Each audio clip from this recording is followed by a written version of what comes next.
بسم اللہ الرحمن الرحیم۔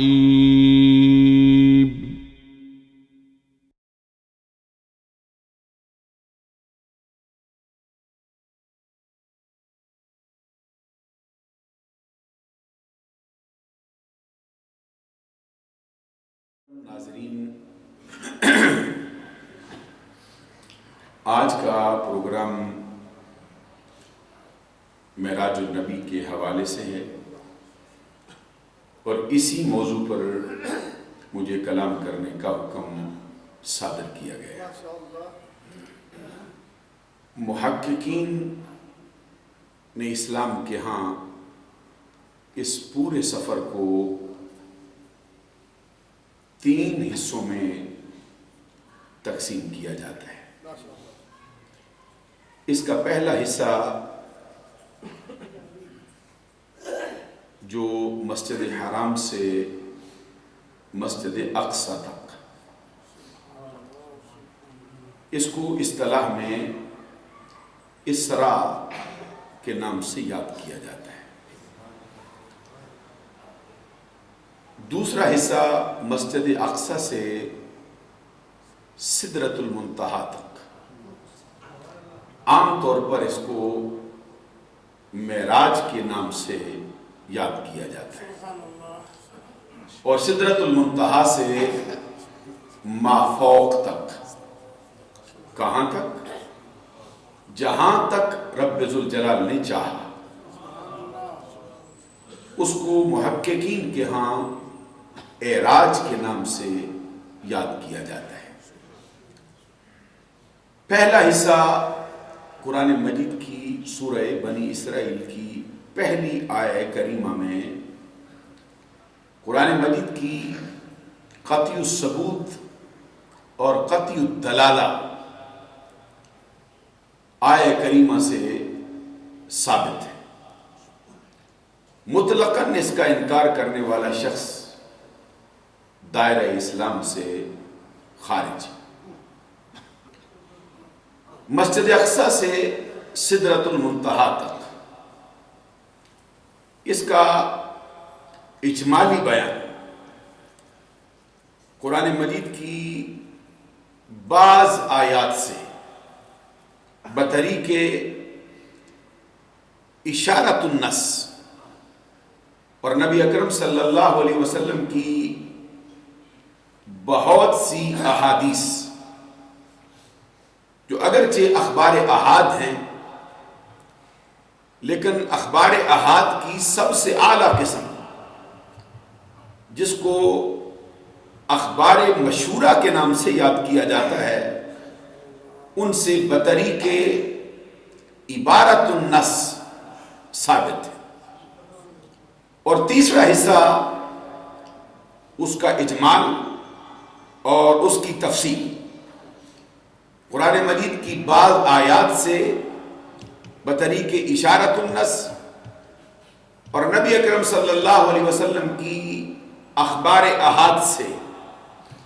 بطریق عبارت النص ثابت ہے۔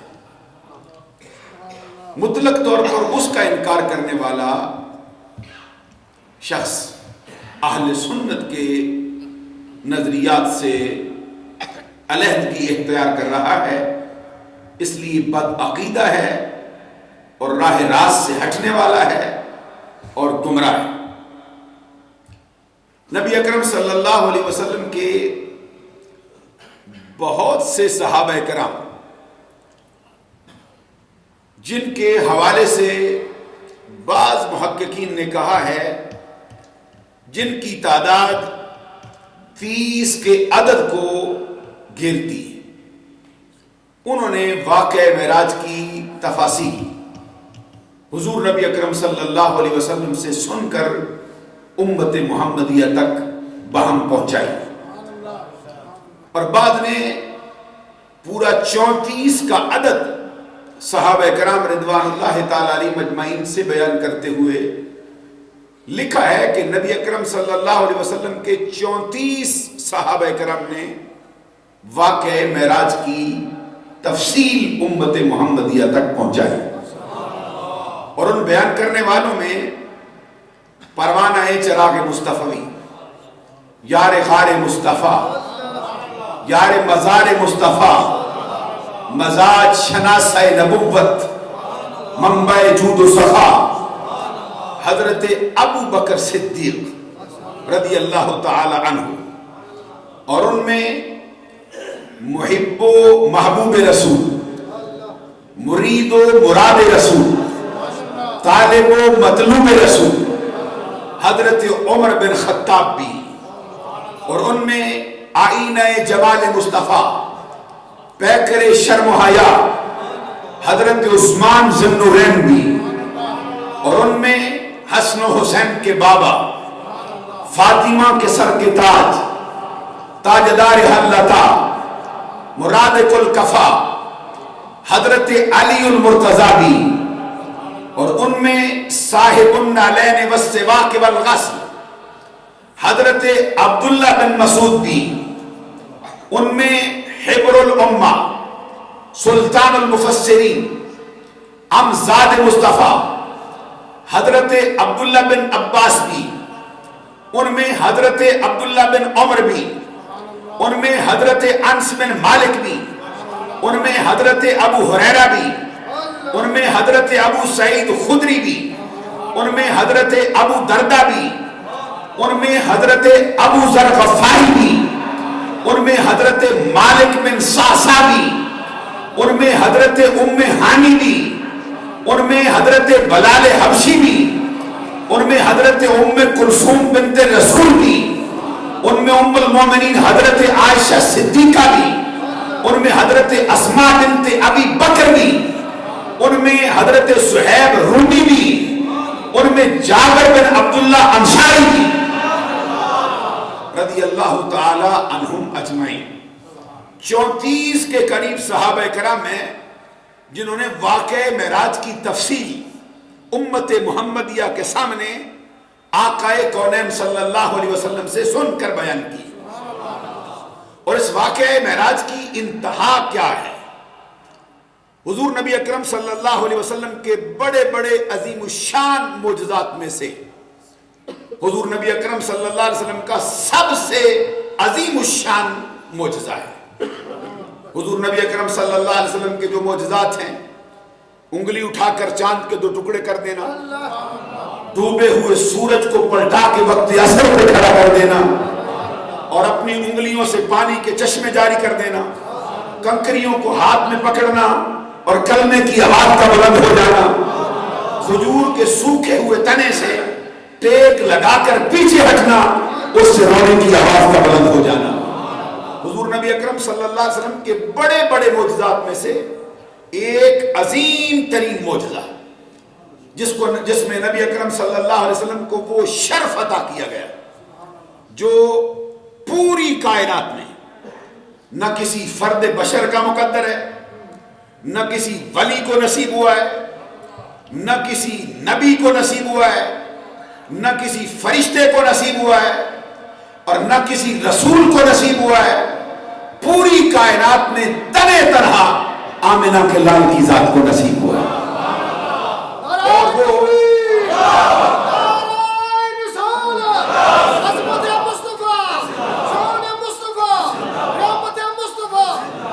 اور وہ یہ ہے کہ حضور نبی اکرم صلی اللہ علیہ وسلم نے جاگنے کی حالت میں، بیداری کی حالت میں، اپنے سر کی آنکھوں سے اپنے رب ذوالجلال کا دیدار، جاگنے کی حالت میں رب ذوالجلال کا جلوہ بے نقاب اپنے سر کی آنکھوں سے دیکھا، اور اس پر صحیح بخاری جلد 2 صفحہ نمبر 1120 پر امیر المومنین فی الحدیث، ناصر الملت والدین، امام ابو عبداللہ محمد بن اسماعیل بن ابراہیم بن مغیرہ الشعبی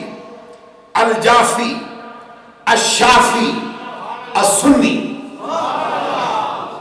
اپنی صحیح بخاری جلد 2 صفحہ نمبر 1120 پر یہ حدیث نقل کرتے ہیں، فرماتے ہیں حتیٰ جا سدرۃ المنتہا ودنا الجبار رب العزہ حتی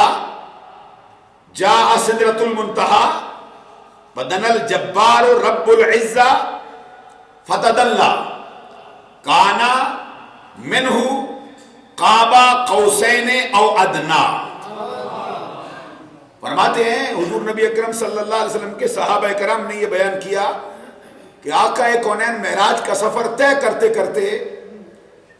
آسمانی کائنات میں جلوہ فرما ہونے کے بعد 7 آسمانوں سے اوپر یہاں تک کہ آقا سفر کرتے کرتے سدرۃ المنتہا کے مقام پر پہنچے. جب آپ نے سدرۃ المنتہا کے مقام کو عبور کیا ودنا الجبار رب العزہ، پھر رب ذوالجلال اپنے شایان شان اپنے محبوب کے قریب ہوا. فتدلی، پھر وہ اور قریب ہوا. حتی کانا منہ قاب قوسین او ادنا، یہاں تک کہ محب اور محبوب کے درمیان 2 کمانوں کے برابر فاصلہ رہ گیا. او ادنا، بلکہ اس سے بھی کم فاصلہ ان کے درمیان رہ گیا. اس سے پتہ چلتا ہے کہ حضور نبی اکرم صلی اللہ علیہ وسلم کو اس معراج کے سفر میں جو قرب نصیب ہوا ہے وہ جبرائیل امین کا نہیں تھا، وہ رب ذوالجلال کا اپنا تھا جو اس کے شایان شان تھا. اور جامع ترمذی میں امام ابو عیسیٰ محمد بن عیسیٰ بن سورت بن موسیٰ بن دہاق ترمذی شافعی سنی رحمت اللہ علیہ نے صفحہ نمبر 471 پر حضرت عبداللہ بن عباس رضی اللہ تعالیٰ عنہ کی مرویات سے یہ بیان کیا ہے. وَقَدْ رَعَا مُحَمَّدٌ رَبَّهُ مَرَّتَيْن، کہ معراج کی رات اس میں کوئی شک نہیں کہ حضور نبی اکرم صلی اللہ علیہ وسلم نے اپنے رب کو 1 مرتبہ نہیں بلکہ 2 مرتبہ دیکھا ہے، اس کا نظارہ کیا. اور صحیح مسلم میں جلد 2 صفحہ نمبر 99 پر اساکر الملت والدین امام ابو الحسین مسلم بن حجاج بن مسلم قشیری نیشاپوری شافعی سنی رحمت اللہ علیہ نے حضرت عبداللہ بن شقیق ایک بڑے مشہور تابعی ہوئے، ان کی مرویات سے یہ بات نقل کی ہے. وہ فرماتے ہیں حضرت عبداللہ بن شقیق کہ میں نے حضرت ابو ذر غفاری جو صحابی رسول ہیں ان سے پوچھا لو رأیت رسول اللہ صلی اللہ علیہ وسلم لسألتہ، اگر میں اپنی زندگی میں آقا کونین صلی اللہ علیہ وسلم کو دیکھتا، اگر میری قسمت یاوری کرتی، میرا نصیبہ اپنے عروج پہ ہوتا اور مجھے آقا کونین کو دیکھنا نصیب ہوتا تو میں اپنے آقا سے سوال ضرور کرتا، میں آقا سے کچھ پوچھتا. حضرت ابو ذر غفاری رضی اللہ تعالیٰ عنہ بیان کرتے ہیں کہ جب حضرت عبداللہ بن شقیق رضی اللہ تعالیٰ عنہ نے ان سے پوچھا کہ میں نبی اکرم صلی اللہ علیہ وسلم کو دیکھتا تو سوال کرتا، انہوں نے فرمایا ان ای شیء،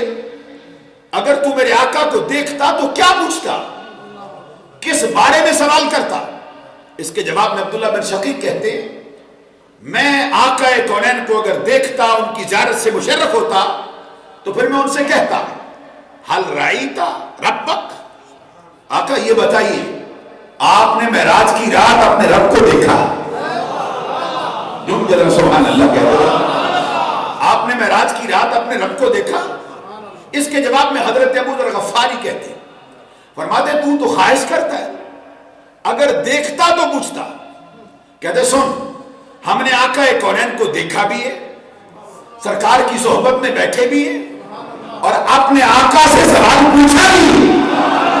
ہم نے پوچھا ہے آقا بتائیے آپ نے اپنے رب کو دیکھا؟ اس کے جواب میں آقا کونین صلی اللہ علیہ وسلم نے گل قدس کی پتیوں کو حرکت دی، رحمتوں کے پھول برسائے اور دل کا کشور فتح کر لینے والی آواز میں فرمایا اے ابو ذر غفاری تیرا سوال یہ ہے کہ میں نے اپنے رب کو دیکھا؟ سن، فرمایا رأیت نورا، میں نے اپنے رب کو دیکھا ہے، وہ نور ہے۔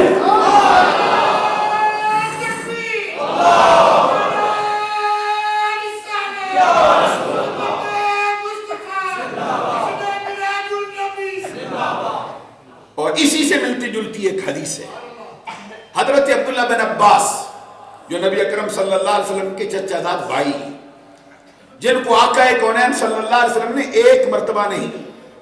2 مرتبہ سینے سے لگا کے دعا مانگی، اللہم علمہ التعویل الکتاب، رب ذوالجلال میرے چچا زاد بھائی عبداللہ بن عباس کو قرآن کی تفسیر کا علم عطا فرما۔ حضرت عبداللہ بن عباس وہی ہیں جن کے پیدا ہونے سے پہلے نبی اکرم صلی اللہ علیہ وسلم نے ان کی ماں کو ان کی پیدائش کی خوشخبری بھی سنائی تھی اور ان کی جسم کی نشانیاں بھی بتائی تھی۔ حضرت عبداللہ بن عباس رضی اللہ تعالیٰ عنہ کی پیدائش پر نبی اکرم صلی اللہ علیہ وسلم نے ان کو اپنا لعاب دہن بھی ان کی زبان پہ رکھا تھا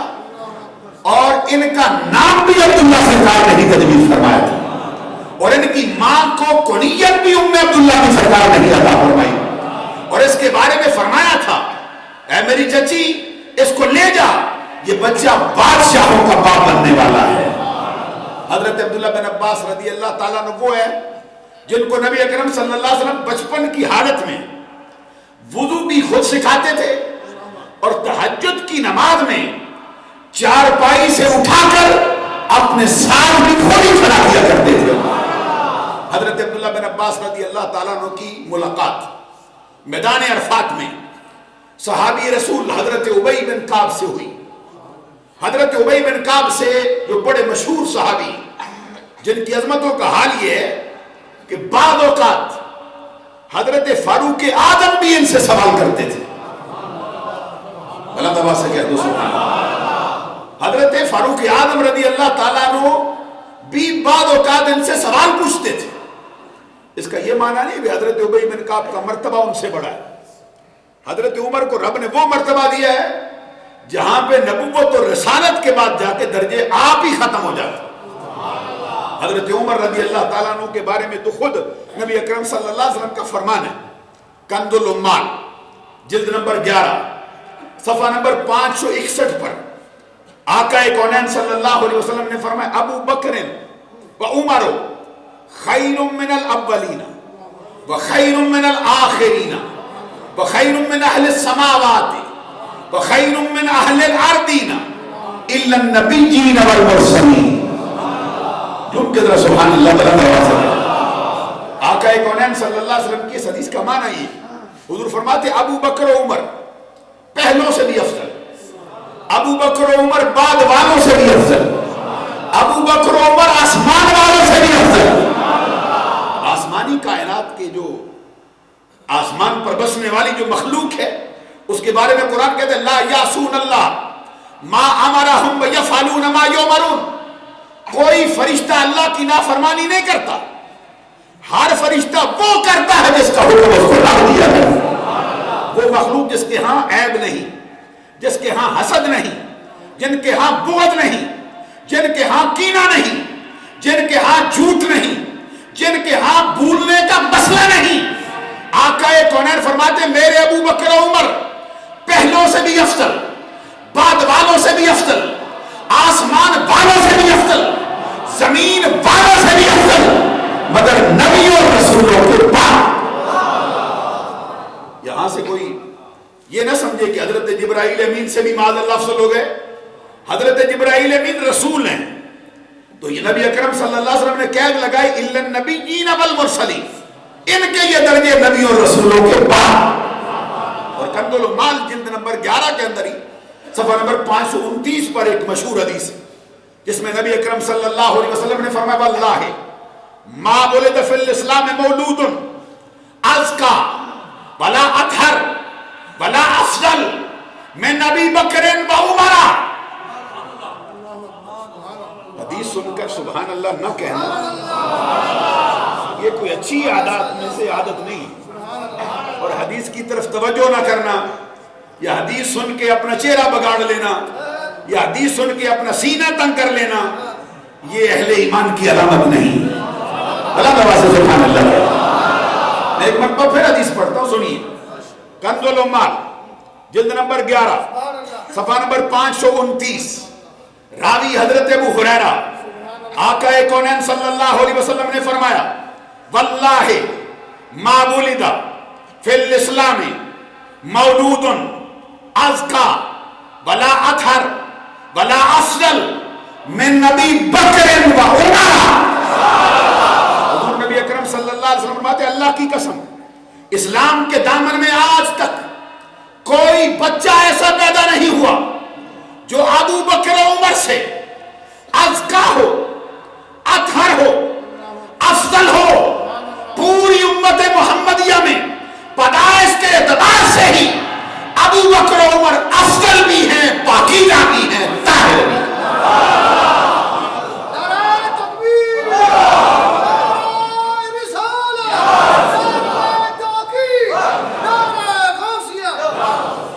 حضرت ابی بن کعب رضی اللہ تعالیٰ عنہ کے مرتبے کا یہ حال ہے